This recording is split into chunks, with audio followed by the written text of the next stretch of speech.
ব্রজবাসীরা কেন রাধে রাধে বলে? কেন কি গোবিন্দ একমাত্র রাধা নাম শুনলে মন প্রাণ দিয়ে তাকে একদম আপন করে নেয়। গোবিন্দকে কৃষ্ণ নাম পছন্দ নেই, তুমি তার সামনে যদি কৃষ্ণ কৃষ্ণ বলো তাতে খুশি হয় না।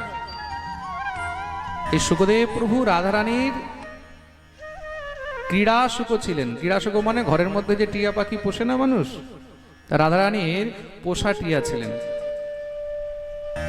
ক্রীড়া শুক শ্রী বৃষভানুজায় পবিত্র চঞ্চু প্রিয় চুম্বনে। শ্রী রাধারানীর এটা পোষা টিয়া ছিলেন। এই যে সামনে বসে আছে, প্রেম সে বলো। রাধারানী সবসময় তাকে কৃষ্ণ নাম শেখাতেন। রাধারানী কি শেখাতেন? কৃষ্ণ নাম। কৃষ্ণ বলো, কৃষ্ণ বলো, কৃষ্ণ বলো, কৃষ্ণ বলো। শুকপক্ষী যখন কৃষ্ণ কৃষ্ণ বলতো, টিয়া পাখিকে তুমি যা শেখাবে তাই বলবে, তাই না? যা শেখাবে তাই বলবে। তাকে শেখাচ্ছে কৃষ্ণ বলো, কৃষ্ণম বদ, কৃষ্ণম বদ, কৃষ্ণম বদ, কৃষ্ণ বলো, কৃষ্ণ বলো। শুকপক্ষী কৃষ্ণ কৃষ্ণ বলে, কৃষ্ণ কৃষ্ণ। রাধারানী আনন্দে তাকে ধরে একদম তার ঠোঁটগুলোকে চুমু খায়। পবিত্র চঞ্চু প্রিয় চুম্বনেন, তার সেই পবিত্র চঞ্চু, চঞ্চু মানে ঠোঁট, আমাদের যেটাকে ব্রজভাষায় বলে চোঁচ। তা সেই টিয়া পাখির ঠোঁটগুলোকে রাধারানী ধরে চুমু খায়। আহা, কি সৌভাগ্য সেই শুকপক্ষীর। সাক্ষাৎ করুণাময়ী সরকার, সাক্ষাৎ বৃষভানু নন্দিনীর অধরামৃত রস তিনি পান করছেন। আর সেই শুকপক্ষী উড়তে উড়তে যখন গোবিন্দের কাছে চলে যায়, নন্দগ্রামের মধ্যে গিয়ে যখন বসে ঠাকুরের কাছে গিয়ে সেখানে ওই কৃষ্ণ কৃষ্ণ বলে, ওই যে অভ্যাস হয়ে গেছে কৃষ্ণ কৃষ্ণ বলার, তো গোবিন্দের কাছে গিয়ে কৃষ্ণ কৃষ্ণ কৃষ্ণ কৃষ্ণ বলে ভগবান সেই শুকপক্ষীকে ধরে কোলে বসায়। বসে বলে, শুক কৃষ্ণেতি মা বদ, রাধেতি বদ, রাধেতি বদ। কৃষ্ণ কৃষ্ণ বলো না, তাহলে বলে রাধা রাধা বলো, রাধা রাধা বলো। শুকপক্ষী বলে রাধা রাধা রাধা। শুনে গোবিন্দ কি করেন? গোবিন্দ সঙ্গে সঙ্গে একদম আনন্দে সেটাকে ধরে তার ঠোঁটগুলোকে আবার চুমু খায়। দেখুন, বর্ষানায় যাচ্ছে, বর্ষানায় গিয়ে রাধারানীর অধরামৃত পান করছেন, আর নন্দগ্রামে আসছেন, নন্দগ্রামে এসে গোবিন্দের অধরামৃত পান করছেন। এই সংসারের মধ্যে এমন সৌভাগ্যবান দ্বিতীয় আর কেউ। আবার যখন উড়ে রাধারানীর কাছে আসে, ওই রাধা রাধা অভ্যাস হয়ে গেছে, এখন বলে রাধা রাধা রাধা। রাধারানীর সঙ্গে সঙ্গে শুকপক্ষীকে ধরে, শুক রাধেতি মা বদ, কৃষ্ণেতি বদ, কৃষ্ণেতি বদ। রাধা রাধা বলো না কেন? রাধা রানীকে রাধা রাধা প্রিয় নয়, রাধা রানীকে কৃষ্ণ কৃষ্ণ প্রিয়। আবার যখন কৃষ্ণ নাম করে রাধারানী আবার জড়িয়ে ধরে, গোবিন্দের কাছে যায়, সেখানে গিয়ে রাধা রাধা বলে, গোবিন্দ জড়িয়ে ধরেন। সেই ক্রীড়া শুক শ্রী বৃষভানুজায়া, সেই ক্রীড়া শুকই কিন্তু পরবর্তীকালে শ্রী শুকদেব গোস্বামী হয়ে অবতরিত হলেন। আর রাধা গোবিন্দের কৃপা পেয়ে, অধরামৃত পেয়ে তিনি এত মধুর ভাগবত সমস্ত জগৎকে দিয়ে গেলেন। ব্রজবাসীরা রাধে রাধে কেন বলে? কেন কি গোবিন্দের যদি তুমি প্রিয় হতে চাও, যদি কৃষ্ণের ভালোবাসা পেতে চাও, যদি গোবিন্দের কাছে যেতে চাও, যদি তুমি গোবিন্দের আপন হতে চাও, তাহলে তোমাকে কি বলতে হবে? প্রেম সে বলো। আমাকে আজকে একজন ভক্ত বলছিল যে মহারাজ, যে আমাদের ঘরে একজন সাধু এসেছে, আমি ওনাকে প্রণাম করলাম, প্রণাম করে রাধে রাধে বলেছি, উনি আমার উপরে খেপে গেছে। রাধে রাধে বলছো, তোমার পাপ হবে, তোমার এই হবে সেই হবে। যে এরকম বলছে বুঝে যাবে যে রাধা রানী তাকে তিরস্কার করে নিজের অন্তর থেকেই একদম বাইরে বের করে দিয়েছে।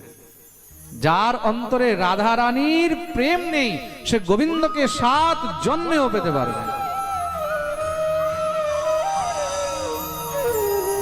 মনে রাখবে, ভগবান বলেছেন ত্রৈলোক্যে পৃথিবী ধন্যা যত্র বৃন্দাবনম পুরী। 3 লোকের মধ্যে পৃথিবী ধন্য, আর পৃথিবীর মধ্যে বৃন্দাবন ধন্য। আর বৃন্দাবনের মধ্যে বলে তত্রাপি গোপিকা, তার মধ্যেও গোপীগণ ধন্য। আর গোপীগণের মধ্যে বলে যত্র রাধা ভেধা মম, তার মধ্যে শ্রী রাধারানী হলেন ধন্য। ভগবানের সব থেকে প্রিয় হলেন শ্রী রাধারানী। প্রেম সে বলো, তা রাধা নামের মহিমা কি? কেউ জানো রাধা নামের মহিমা কি? জানতে চাও? কে কে জানতে চায়? হাত উপরে করো তো দেখি। আচ্ছা, বাহ, প্রেম সে বলো। একবার এক গৃহস্থের ঘরে এক সাধু গিয়ে উপস্থিত হয়েছে। খুব সুন্দর সেই সাধুকে স্বাগত সৎকার করেছেন। খুব অর্থ বৈভব যশ সম্পত্তি সব কিছু আছে সেই গৃহস্থের কাছে, কিন্তু তার ছেলেটি কখনো ভুলেও ভগবানের নাম নেয় না। ঠাকুর নাম, ঠাকুর সেবা এগুলো কিছু পছন্দ করে না। বন্ধু বান্ধব নিয়ে সাংসারিক সুখ উপভোগ এগুলোর মধ্যে সবসময় মেতে থাকে। সেই গৃহস্থ পরম ভক্ত সাধুর কাছে বললেন, মহারাজ, আমার একটি দুঃখ আছে। কি? আমি ঠাকুর সেবা ছাড়া থাকতে পারি না, কিন্তু আমার ঘরে আমার সন্তান, আমার পুত্র, সে ভুলেও কখনো ঠাকুর নামও নেয় না। কি করা যায় বলে?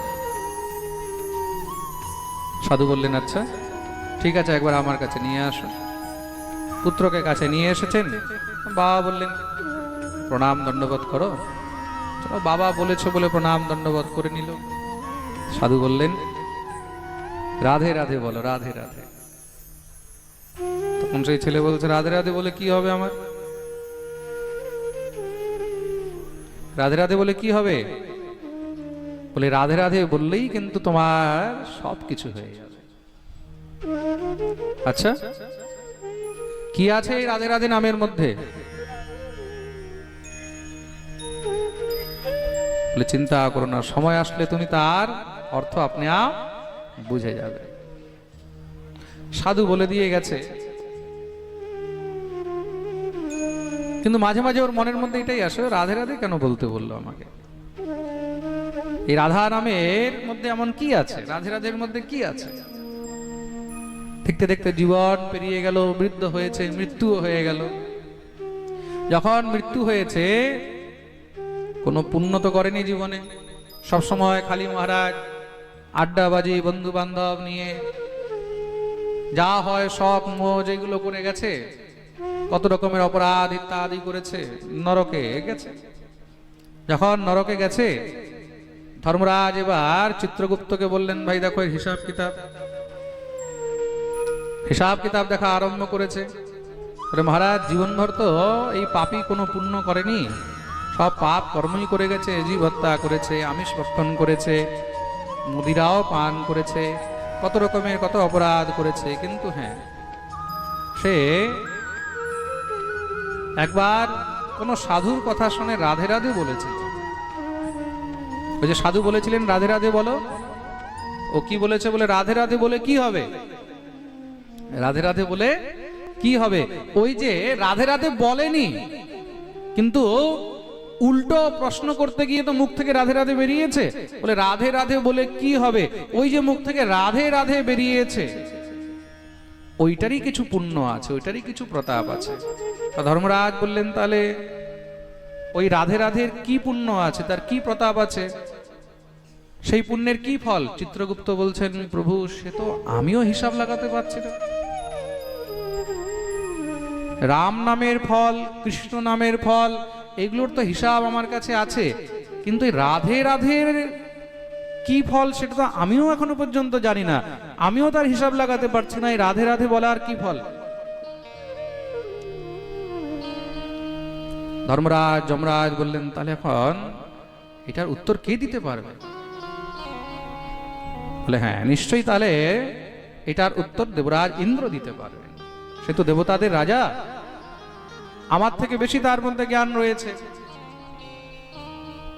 চলি তার কাছে। এখন সঙ্গে মহারাজ সেই ব্যক্তিকে নিয়ে যাচ্ছেন, বলে চল ভাই ইন্দ্রের কাছে, সেখানে গিয়ে জানা হোক যে রাধে রাধের ফল কি, রাধা নামের কি ফল, কি মহিমা। সে বলতে দেখো আমি এইভাবে যাব না, তোমরা আমাকে টেনে ছেঁচড়ে নিয়ে যাবে, আমি এইভাবে যাব না। শত হলেও আমি ভুল করেই হোক রাধে রাধে তো বলেছি, তোমরা যখন তার ফলই জানো না তাহলে আমাকে সসম্মানে নিয়ে যেতে হবে। ধর্মরাজ বললেন আচ্ছা ভাই কিভাবে যাবি? বলে নিজের ঘাড়ে বসিয়ে নিয়ে যেতে হবে। এখন মহারাজ ধর্মরাজ তো এখন একটা চক্রে ফেসে গেছে। কেন? যিনি স্বয়ং ধর্মদণ্ডের অধিকারী তিনি উত্তর দিতে পারছেন না। ঠিক আছে ভাই, গাড়ি বসিয়ে নিয়ে গেলেন। দেবরাজ ইন্দ্রের কাছে এসে যখন উপস্থিত হয়েছে, ধর্মরাজকে দেখে ইন্দ্রও চিন্তিত হয়ে গেলেন। ধর্মরাজ ঘাড়ে বসিয়ে কাউকে নিয়ে আসছে, এটা কে? নিশ্চয়ই কোনো মহাপুরুষ হবে। ইন্দ্রর সঙ্গে সঙ্গে উঠে দাঁড়িয়ে গেছে, প্রণাম করছে। কে এই মহাপুরুষ? বলে আর বলো না কে মহাপুরুষ। কেন? বলে কোনো সময় ভুল করে সে রাধে রাধে বলে ফেলেছিল, তা সেই রাধে রাধের যে কি ফল সেটা আমি বুঝতে পারছি না, তাই তোমার কাছে এসেছি দেবরাজ, একটু তুমি বলো এই রাধে রাধের ফল কি? দেবরাজ তো শুনেই চমকে গেছে। ধর্মরাজ রাধে রাধের কি ফল সে তো আমিও জানি না। এই রাধে রাধে বললে কি মহিমা, তার কি ফল সে তো আমিও জানি না। কি বলছো দেবরাজ, তুমিও জানো না? তাহলে এটা কে বলতে পারবে?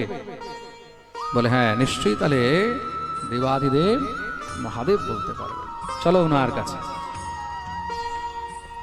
যখনই মহারাজ যেতে লেগেছে সঙ্গে সঙ্গে, তাহলে বলে দুইজন মিলে আমাকে ঘাড়ে বসিয়ে নিয়ে যেতে হবে।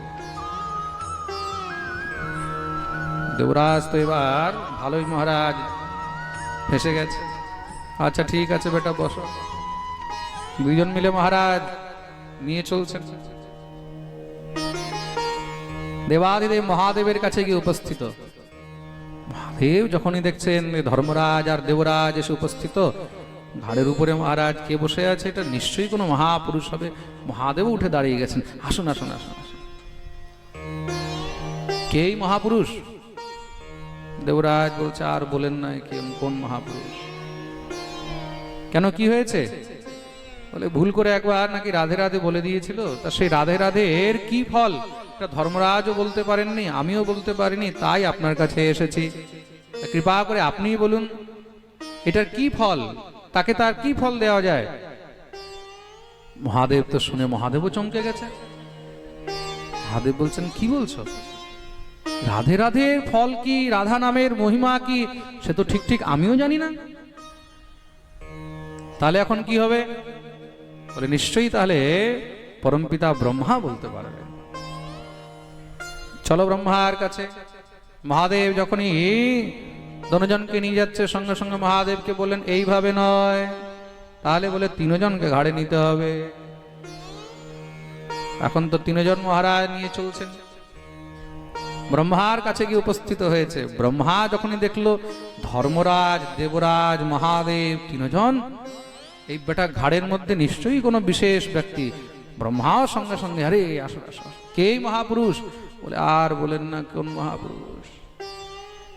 কি হয়েছে? বলে আপনার কাছে আমরা একটি জিজ্ঞাসা নিয়ে এসেছি হে পরমপিতা। কি?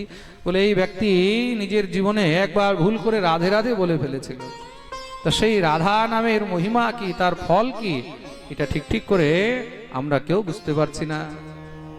তার ফল একে কি দেওয়া যায়? ব্রহ্মা বললেন কি বলছো তোমরা? রাধা নামের ফল কি, রাধা নামের মহিমা কি সে তো ঠিক ঠিক আমিও জানি না। তাহলে এখন কি হবে? বলে চলো সাক্ষাৎ গোবিন্দের কাছে। কেন? তিনি হলেন রাধাপতি, তিনি বলতে পারবেন যে রাধা নামের মহিমা, রাধা নামের ফল কি। ব্রহ্মা বলেন চলো। যখনই ব্রহ্মা চলতে লেগেছে, সঙ্গে সঙ্গে সেই ব্যক্তি বলছে তুমিও আসো নিচে। চারজন মিলে মহারাজ একদম ফার্স্ট ক্লাস দিব্যি বসিয়ে নিয়ে যাচ্ছে। ভগবান শ্রীহরির কাছে গিয়ে উপস্থিত হয়েছেন। যখনই গোবিন্দের কাছে এসে উপস্থিত হয়েছে, ভগবান চারজনকে দেখলেন। ভগবান হাসছেন। কি হয়েছে? বলে, প্রভু আপনার কাছে আমরা বিশেষ একটি জিনিস জানতে এসেছি। কি? বলে, এই যে দেখছেন মহাপুরুষ। ভগবান বলেন, হ্যাঁ বুঝতে পারছি, কিছু বিশেষ তো আছে। তোমরা চারজন মিলে ঘাড়ে করে নিয়ে এসছো, কাঁধে বয়ে নিয়ে এসেছো, তাহলে নিশ্চয়ই কিছু না কিছু তো বিশেষ হবে। বলো কি জানতে চাও? বলে, প্রভু আর আমরা কি বলবো, আপনি এর কাছে জিজ্ঞাসা করুন। ভগবান বললেন, আচ্ছা ঠিক আছে, আসো। ঠাকুরের কাছে এসেছে, ভগবানকে প্রণাম করলেন। ভগবান বললেন, কি জানতে চাও? বলে, প্রভু এই রাধে রাধের মহিমা কি, রাধে রাধের ফল কি? ব্রহ্মা বললেন, প্রভু আমরা এখনো পর্যন্ত কেউ এটার উত্তর দিতে পারিনি, না ধর্মরাজ, না দেবরাজ, না মহাদেব, না আমি। সে জীবনে একবার কোনো সময় ভুল করে রাধে রাধে বলে ফেলেছিল। তাই রাধে রাধে বলার ফল কি, রাধা নামের মহিমা কি, আমরা কেউ আর বুঝে উঠতে পারছি না। তাই আমরা আপনার কাছে এসেছি, এবার আপনি বলুন। তো ভগবান তার দিকে তাকিয়েছে, বলে, তুমি কিছু বুঝতে পেরেছো এতক্ষণে যে রাধা নামের ফল কি, রাধা নামের মহিমা কি? বলে, প্রভু এখনো বুঝতে পারলাম না। বলে, এখনো বুঝতে পারোনি? বলে, না। বলে, আর কি চাই বোঝার জন্য? বলে, প্রভু এখনো ঠিক মতন বুঝতে পারছি না। আরে তুমি একবার ভুল করে রাধে রাধে বলে সোজা ডাইরেক্ট আমার কাছে পৌঁছে গেলে, এর থেকে বড় ফল রাধা নামের আর কি হতে পারে? বলিয়ে রাধা রানী। আহা,